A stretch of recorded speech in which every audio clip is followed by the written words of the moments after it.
Hello guys! Welcome to my vlog! Ang inyong Manang at nagbabalik ulit at ito ang aking vlog for today. Ang aming pag-harvest ng palay dito sa Japan. Ayan, harvest ulit ng palay dito sa Japan. At syempre pagkatapos ng pag-harvest, akin na. Ayan, malapit na ang taglamig. At tingnan nyo naman guys, sobrang napakainit ngayon. Grabe, tumataginting ang sikat ng araw. Kaya naman kaming mga farmers, sige, busy-busyhan na naman. Kanya-kanyang trabaho dito sa farm. Ayun yung sa banda ron guys.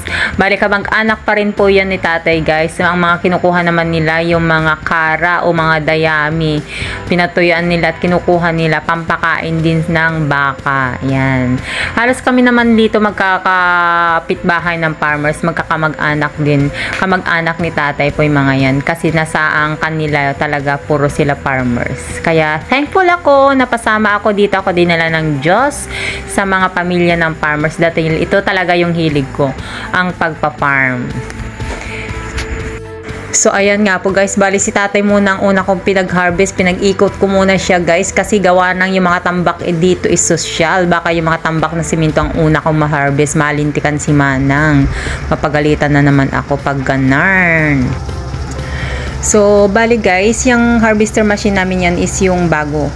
Yung old kasi namin, mas mahirap pong gamitin yun, mas nakakangawit kasi yung parang kamakambyo lang siya, nagkakambyo-kambyo ka lang yan, left and right nagkakambyo ka lang.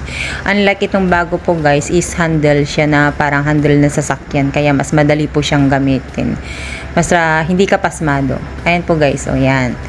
O, si Manang na po ang nagda-drive ngayon. Ako na po naman po ang papalit. Pero kanina pa po talaga yan. Nagpakuha lang ako ng video ko para naman hindi scam na ako taga-video lang o ganyan. Madali lang po siyang gamitin guys.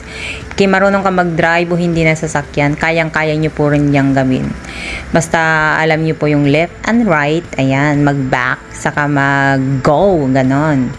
Tingnan nyo guys, napakadali lang po niyang ma-harvest kahit dalawa lang kami ni tatay. Pero ngayon na taon kasi walang pasok yung asawa ko, kaya tumulong sa paghahakot, pagdadrive ng K-truck. Ayan, ako naman yung talaga yung taga-reaper. Yung pinapagawa ko lang kay tatay yung sa gilid, yung kinakat lang niya sa mga gilid kasi may mga tambak dito is hollow block, may mga pader-pader is hollow block, kagaya yung nakikita nyo may pins doon. Pag natamaan ko yun, lagot ako kay tatay kapag nasira ang machine. Ayan guys, stay watching na lang po. Ayan po, nasa handle po niya yung mga i-operate dyan, saka sa left side nandyan din yung mga kailangan i-operate dyan.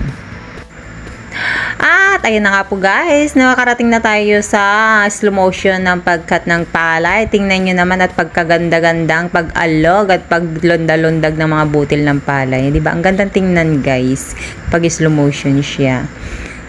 Ang lalaki ng butil niya, ang gaganda ng butil niya. At siyempre guys, napakasarap ang bigas dito. Kaya naman hindi kami pwedeng, mga nanditong Pilipino ay hindi pwedeng takal-tala ka lang ang kakainin namin kahit asin lang o ulam. Kailangan plato-plato talaga guys, kasi masarap po ang rice nila dito kahit ang ulam mo asin lang. At ayan na nga po guys, napuno ng ating harvester. Ayan, kailangan ko nang ilipat doon sa lagayan ng mga na-harvest na palay.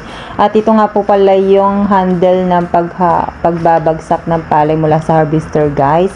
Ayan, bali up and down lang po siya, saka left and right. Yung left and right po yun yung pagpaikot. Yan guys, pagpaikot para lumabas at para sumakto din doon sa lalaglagan ng butil. Yan po lang, may handle po yan guys. Ayan yun po nung close and open po para lumabas yung palay mula sa tubo ng harvester machine. Ayan.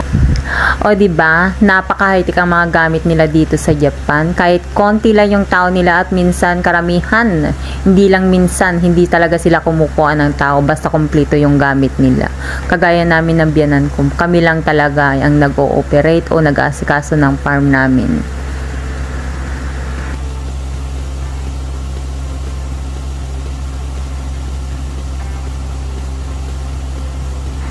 Okay guys, hanggang dito na lamang po ang aking vlog for today. Maraming salamat sa panonood. Kaya kung ikaw hindi ka pa nakasubscribe sa akin, subscribe ka na po dyan para more updates sa aking mga upload na video. Thank you guys! Bye mga ka-farmers! Ingat tayong lahat! Thank you for watching! Bye!